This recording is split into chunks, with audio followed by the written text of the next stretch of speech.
Hi, I'm glad you stopped by. I'm going to read this story called Snow Day. The snow came at night, swirling and swishing. It piled on the ground in big whipped peaks. In the morning, the plow could not get through. Neither could the school bus. Robbie and Zippy were the first to see the snow. Robbie blew on the window pane and watched his breath freeze into lace. He scratched out his name, R-O-B-B-Y. Zippy barked at a crow. His breath froze on the window, too.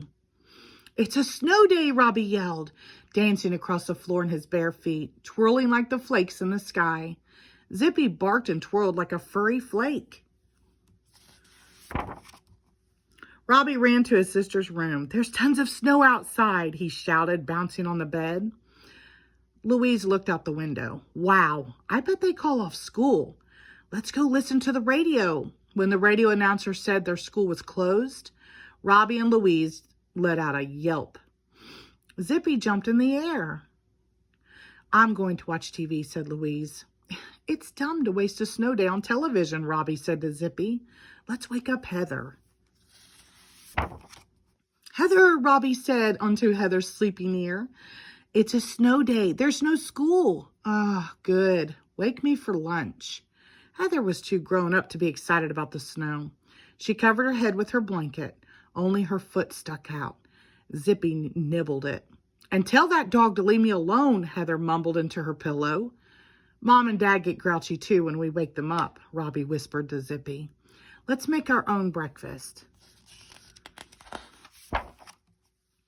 "White bread with powdered sugar would be good for a snow day," said Robbie. He sifted powdered sugar onto his bread until it mounded up like snow. Zippy wanted some too. When he barked at the sugar, it flew in the air and made it look like it was snowing inside. Mom and Dad came downstairs. "Oh my," said Mom, looking at the sugar snow. "It looks like you made your own breakfast." "Yes," said Robbie, "and now we're going outside." Dad helped Robbie button up his jacket. Robbie helped Zippy into his. Mom put a scarf around Robbie's face. "Have fun, dear," she said. Robbie and Zippy were the first ones to mark up the snow. They ran and ran, kicking and licking and skidding. Soon their footprints were everywhere.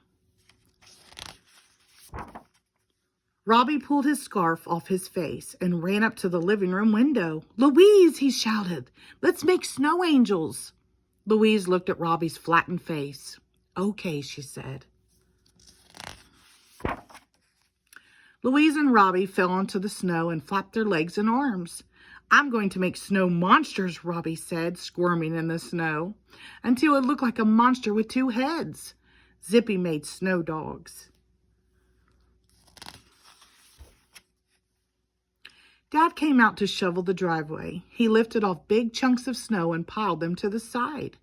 Zippy and Robbie and Louise ran back and forth in Dad's tunnels. Then they took the chunks of snow and piled them higher. Dad poked his head above the snow tunnel. "Boo!" he yelled. Louise clobbered Dad with snowballs. He clobbered back. Pretty soon snowballs were flying everywhere. Some of them landed on the kitchen door. "What's going on out there?" asked Mom. "It's a snow fight," everybody yelled. "Not without me, it isn't." Mom scooped up a big handful of snow, squeezed it together, and nailed Dad. "Woo-wee!" yelled Dad. Men on one side, women on the other. "That's not fair," shouted Heather, running outside to join the woman's side. Dad and Robbie and Zippy got on one side. Mom, Louise, and Heather got on the other. Snowballs flew. Everybody whooped and hollered, threw and ducked until they fell on the snow exhausted. "Uh-oh, it's snowing again," said Mom. "It's time for cocoa." Robbie and Louise and Heather carried in armloads of wood, stomping the snow off their boots in the doorway. Dad piled the wood in the fireplace. Mom crumbled up a few pieces of paper, lit a match, and started the fire. Louise and Heather made cocoa. Robbie put colored marshmallows on top. He put some in Zippy's dish, too. Then they sat by the fire, sipping hot chocolate, and watched the snow fill the windows, making the whole outside soft and whispery white. Zippy hogged the blanket.